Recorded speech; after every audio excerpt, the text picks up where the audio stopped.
안녕하세요. 맥키네지 투자클럽입니다. HLB 수급상으로 프로그램 매도가 4일 만에 50만 주 넘게 일단 나오고 있고요. 그 다음에 생명각은 이제 주주 배정, 유상증자 신주 물량 1100만 주 넘게 물량이 오늘 상장하는 날이죠. 자, 파나지는 지난주에 이어서 오늘도 순환매 강한 흐름을 일단 주도해주고 있습니다. 생명각과 더불어서 생명각, 제약, 테라피틱스, 글로벌 차트 흐름까지 한번 살펴봐 드리도록 하겠습니다. 자, 내용 좀 살펴보면 아침에 뭐 나온 기사인데요, 장전에. 자, 지난주 이제 금요일 날 이제 글로벌하고 이 제약이 이제 시간이 이제 흐름들이 이제 글로벌 좀 빠지고 제약은 뭐 상승 흐름을 보였는데 결국 이제 투자 경고 관련되는 부분 지정 예고를 받고 있기 때문에 이 부분들에 대해서 이제 수급이 영향을 좀 받을 수가 있고요. 생명과학은 이제 주주 배정이 이제 유상증자 물량 1100만 주 넘게 이제 추가 상장일인데 아침에 이제 이런 상황에도 강한 흐름을 일단 보여줬다가 이제 견조한 흐름을 계속 유지를 해주고 있습니다. 자, 그리고 이제 파나진이 이제 지난주 상한가이어서 오늘도 강한 흐름들에 대해서 유지를 해주고 있는데요. 자, 이제 기사 이제 아침에 장전에 나왔던 부분을 보면 AI 관련되는 부분들은 사실 이제 코로나 때 이 화이자가 코로나 백신을 보통 이제 뭐 백신 개발하는데 시간이 엄청 많이 걸리는데 AI를 활용해서 유행 지역의 어떤 예측과 임상 지역 임상시험 분석을 수행해서 개발 기간을 1년 미만으로 이제 단축했던 게 AI 관련되는 부분의 어떤 이 관심을 높이는 모멘텀이 되었습니다.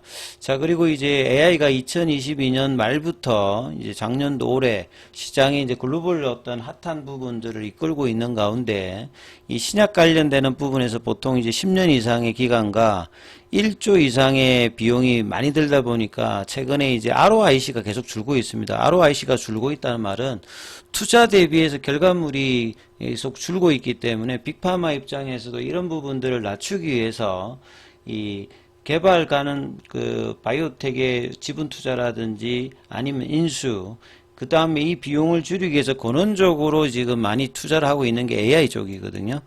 그러면 이제 기간도 줄이고 비용을 줄일 수 있는 전임상 단계에 있던 이 부분들 그리고 이제 AI가 이를 획기적으로 줄이고 빅데이터로 임상의 성공률까지 이제 높이는 혁신을 하고 있다. 그래서 HLB 쪽에서도 이제 파나진이 이제 진단 관련되는 부분에서 AI 신약 개발 기업인 아론티어 이 부분은 제가 지난주 금요일 날도 좀 자세하게 말씀을 좀 드렸는데 여기에 이제 아론티어 같은 경우에는 시리즈 투자라든지 좀 미래 가치에 대해서 핫한 부분들을 가지고 있다. 그리고 리보세렌과 캄릴리주맙 관련해서 이 아론티어가 가지고 있는 이 종양 미세항견을 이제 없애는 이제 기전으로 처음으로 이제 신약에 도전하는 어떤 파이프라인까지 갖추고 있기 때문에 상당히 이제 협업 관련되는 부분에서 시너지 효과를 볼 수 있는 어떤 지분 투자다.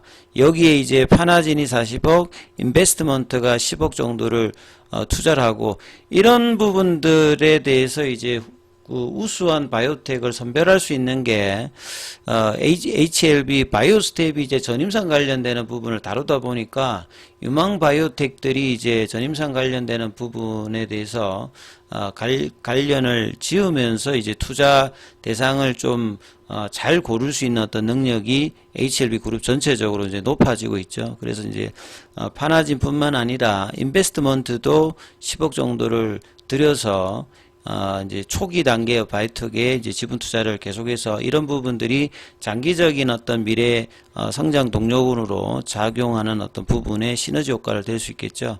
자, 파나진 같은 경우에도 그 DNA보다는 좀 더 안정적이고 결합력이 높은 PNA를 통해서 진단뿐만 아니라 신약까지 이제 도전을 하고 있는데요.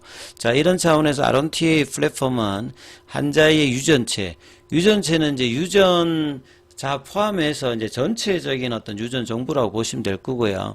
그래서 임상 데이터를 기반으로 타켓을 발굴하는 역량이 뛰어나고 mRNA 디자인이나 단백질 합성 구조 설계 기술력을 갖추고 있다.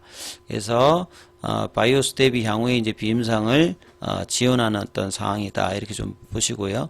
그 다음 또 이제 기사가 최근에 이제 금리나 관련되는 부분에서 코스닥 쪽에서 바이오라든지 오늘 2차 전지 어떤 상승을 본다라고 하면, 전반적으로 이제, 바이오주들에 대해서 이제 관심은 높아가고 있고, 기관들도 투자 추천이 많이 들어오고 있거든요.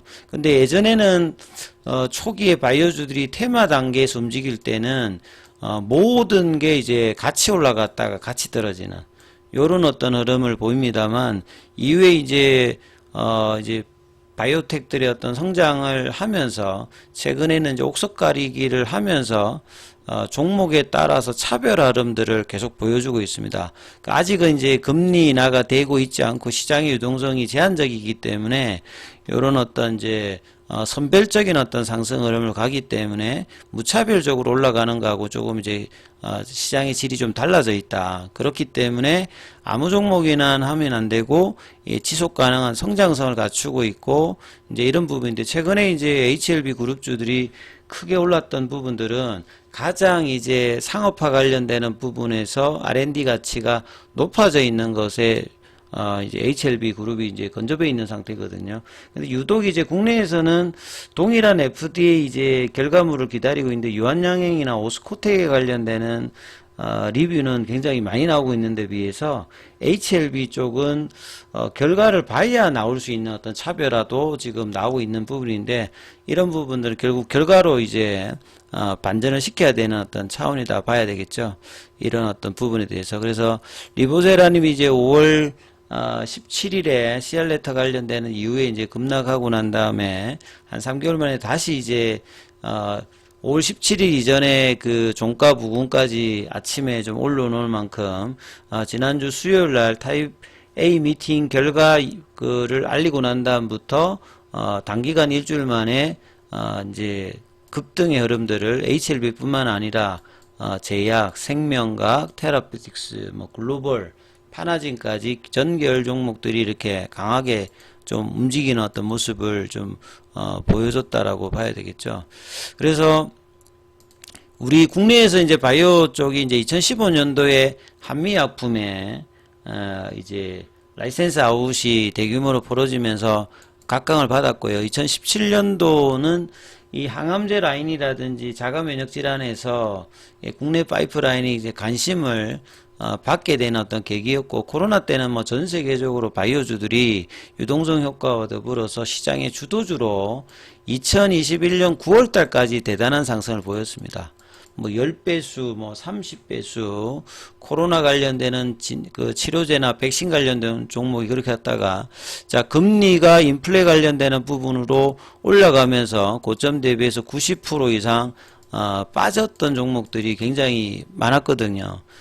그리고 난 다음에 이제 다시 또 이제 금리 인하기를 앞두면서 작년 하반부터 이제 바이오주들에 대한 어떤 기대감들이 선별적으로 이제 올라오고 있는 부분이죠. 최근에 이제 고금리는 아직 이제 금리 인하 단계까지는 아직 안 갔고, 그러니까 뭐 유럽이라든지 스위스라든지 캐나다, 그 스웨덴 일부 지역에서는 금리 인하가 되고 있습니다만, 가장 중요한 이제 미국 쪽에서 금리 인하가 이제 9월 달에 되느냐, 뭐 11월 달에 되느냐, 이런 어떤 시점이고요. 그 다음에 신약 개발 어떤 성공 확률이 높은 부분들, 그렇게 해서 이제 선별적으로 글로벌 기준에 인정받는 R&D 가치라든지 상업화 성공성이 높은 어떤 이제 파이프라인을 가지고 있는 기업들, 그 다음에 미래 성장 잠재력을 고려할 때 이제 가치가 저평가된 종목, 혁신을 통해서 기업 가치, 그러니까 보통 바이오주들은 이렇게 리니어하게 올라가지가 않고요.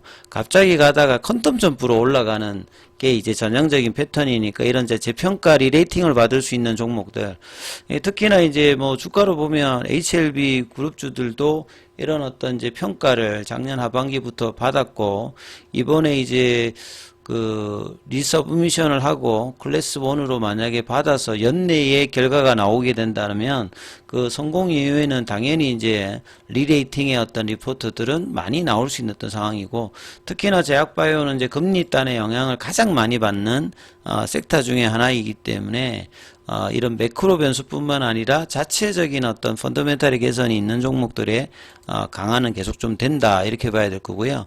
오늘 뭐 생명과학 같은 경우에는 유중에 그 이제 신규 상장 관련되는 오버형 이슈가 제가 지난주에도 계속 말씀드렸지만 주가가 좀 떨어졌다가 지금 올라가고 있는 입장이니까 크게 이렇게 지금 부담스럽지 않다. 그래서 오히려 장중에는 13,000원 위에까지 이제 아침에 한번 상승 파동을 주고 계속 견조한 흐름을 보여주고 있던 게 좀 특징입니다. 프로그램 쪽에서는 생명과학은 이제 지난주부터 해서 계속 일단 매도가 나오고 있습니다만 이렇게 거래가 이렇게 터지면서 올라갈 때는 프로그램 매도나 장중에 이제 공매도 창구에서 어떤 매도는 크게 이렇게 영향을 압박을 안 줄 수 있는 부분이거든요. 그러니까 전형적인 패턴을 이렇게 보여주고 있고 제약이나 이제 글로벌 같은 경우에는 금요일날 나왔던 경고 이제 주의 뭐 관련되는 이제 공시 관련되는 부분으로 주가가 윗꼬리가 좀 나오는 형태로 거래량을 줄이면서 조금 이제 하는 모습을 좀 보여주고 있고요.